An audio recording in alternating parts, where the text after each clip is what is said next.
তারপর যেমন আপনারা আমার আগের ভিডিও দেখেছিলেন, দুপুরে খাওয়া দাওয়া করে আমি গাড়ি নিয়ে বেরিয়ে পড়েছিলাম। তারপর রাত 11টা পর্যন্ত গাড়ি চালিয়ে আমি হোটেলটায় দাঁড়িয়ে গিয়েছিলাম। এই যে হোটেলটা আপনারা দেখতে পাচ্ছেন, কারণ আমি ফ্যামিলি নিয়ে এসেছিলাম, ওই জন্য অনেক জার্নি হয়ে গেছে, ওই জন্য আমরা এই হোটেলটা একদিন থাকবো। তো তারপর সকালবেলা আমি আগে 7টার সময় উঠে গাড়িটাকে ভালো করে চেক করে নিলাম, কিছুক্ষণের মধ্যে বেরিয়ে যাব। তারপরে কিছুটা আসার পরে আমি আমাদের গাড়িটাকে আবার ফুল ট্যাঙ্ক পেট্রোল ভরিয়ে নিলাম। আর আমি আপনাদেরকে আগের ভিডিও বলেছি 4 বার টোটাল লাগে, এটা নিয়ে আমাদের 3 বার ফুল ট্যাঙ্ক পেট্রোল ভরলাম।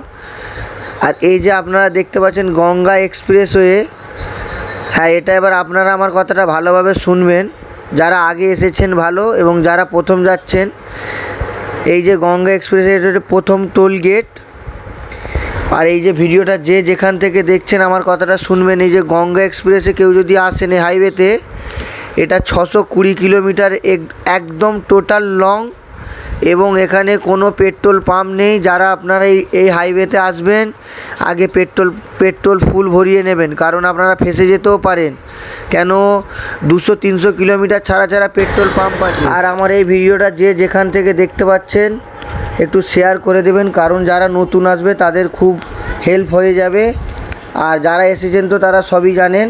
আর এই হাইওয়েটা 1-1.5 বছর হয়েছে, এখনও অল কমপ্লিট হয়ে গেছে, কিন্তু বেশি গাড়ি চলাচল করে না একদম। এটা যদি আপনারা এই হাইওয়েটায় আসেন কমসে কম 2-3 ঘন্টা টাইম আপনাদের এক্সট্রা বেঁচে যাবে।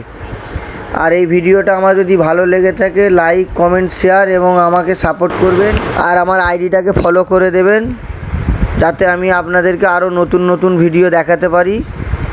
তো সবাই ভালো থাকবেন।